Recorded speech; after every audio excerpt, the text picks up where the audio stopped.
हमारे रहते आप बेरोजगार क्यों हैं? सरकारी नौकरी की सबसे अच्छी तैयारी, सबसे अच्छे अध्यापक, सबसे कम फीस, हरियाणा का नंबर 1 कोचिंग सेंटर ICS। नमस्कार, मैं हूं प्रमोद और आप देखना शुरू कर चुके हैं दी-सड़कनामा.com। हरियाणा की राजनीति में बड़ा भूचाल आया हुआ है। जी हां, हम आपको बता दें कि भारतीय जनता पार्टी को समर्थन देने वाले 3 निर्दलीय विधायकों ने कांग्रेस का समर्थन कर दिया है और उन्होंने राज्यपाल को भी चिट्ठी लिख दी है।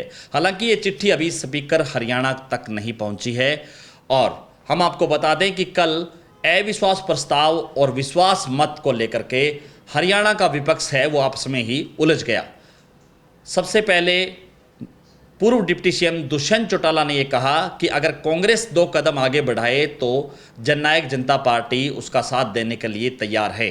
वहीं भूपेंद्र सिंह हुड्डा ने यह कह दिया कि पहले जननायक जनता पार्टी अपने समर्थन को लेकर के राज्यपाल को चिट्ठी लिखे, उसके बाद कांग्रेस का प्रतिनिधि मंडल मिलेगा राज्यपाल को और उसके बाद अविश्वास प्रस्ताव को लेकर के जो है चर्चा की जाएगी।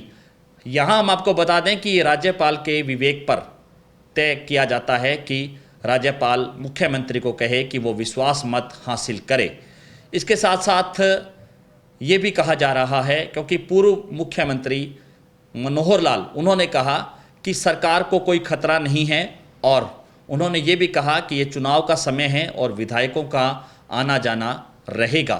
और उन्होंने ये कहा कि कांग्रेस के भी कुछ विधायक हैं वो उनके संपर्क में हैं। ऐसा बयान देकर के पूर्व मुख्यमंत्री मनोहर लाल ने कांग्रेस की टेंशन जरूर बढ़ा दी है। इसके साथ हम आपको बता दें कि हरियाणा के मुख्यमंत्री नायब सिंह सैनी ने भी सिरसा में यही बात दोहराई। उन्होंने कहा कि हरियाणा सरकार को किसी तरह का कोई खतरा नहीं है और जो कि सरकार है वो पूरे 5 साल चलेगी। इस पूरे गणित को समझने के लिए भाजपा के पास सरकार बचाने के सिर्फ 2 विकल्प हैं।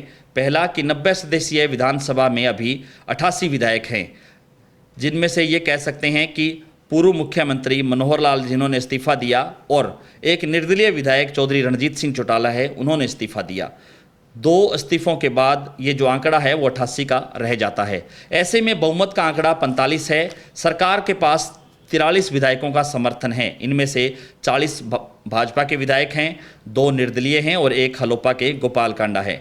2 और विधायकों की जरूरत है। इसकी पूर्ति के लिए जजपा से नाराज विधायक हैं वो सरकार का समर्थन कर सकते हैं। 2 विधायकों ने तो लोकसभा चुनाव में भाजपा के समर्थन की घोषणा तक भी की हुई है। ऐसे में सरकार के पास 45 सदस्य हो जाएंगे। इसके अलावा जजपा के पास 4 और विधायक हैं वो पार्टी से नाराज है। इनमें से 2 का झुकाव कांग्रेस की तरफ है। ऐसे में 4 विधायकों को मनाने का मौका सीधे भाजपा के पास है। दूसरा, जजपा के 10 में से 6 विधायक नाराज हैं और अगर ये विश्वास मत या अविश्वास प्रस्ताव के दौरान सदन में गैर हाजिर रहते हैं तो सदन में 82 सदस्य रह जाएंगे। ऐसे में बहुमत का आंकड़ा 42 होगा, जो कि भारतीय जनता पार्टी है वो आसानी से अचीव कर लेगी। दूसरा बड़ा कारण ये है कि खतरा क्या है, क्योंकि विपक्ष के पास 45 विधायक हैं। इनमें से 30 कांग्रेस, 10 जजपा, 4 निर्दलीय और 1 इनेलो विधायक हैं। अगर पूरा विपक्ष एकजुट हो जाता है, यानी कि जजपा भी विपक्ष के साथ आ जाती है एकजुट होकर के, तो सरकार गिर सकती है। अभी सरकार के समर्थन से 2 निर्दलीय और 1 हलोपा विधायक हैं। ये भी समर्थन वापस ले तो सरकार नहीं बच सकती, ये कह सकते। चूँकि अब इस पूरे मामले को लेकर के मानसून सत्र पर पूरी तरह से नज़र रहेगी कि मानसून सत्र में अविश्वास प्रस्ताव को लेकर के, विश्वास मत को लेकर के पूरी तरह से हंगामा है वो रह सकता है, यानी कि मानसून सत्र है वो हंगामेदार रह सकता है। और हम आपको बता दें कि हरियाणा के जो स्पीकर हैं विधानसभा के, ज्ञानचंद गुप्ता, उन्होंने कहा है कि जो 3 विधायक हैं जिन्होंने कांग्रेस को समर्थन किया है उनका लेटर है वो उनके पास अभी नहीं पहुंचा है। यानी कि उन्होंने राज्यपाल को चिट्ठी लिखी और राज्यपाल से पत्र उनके पास आता है जो अभी उनके पास नहीं आया है।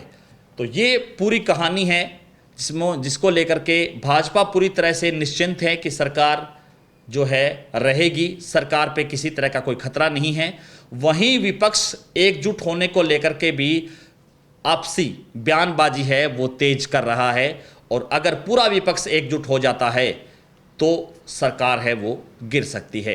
इस पूरी वीडियो को लेकर के आपकी क्या राय है, आप हमें कमेंट सेक्शन में अपनी राय जरूर दीजिए।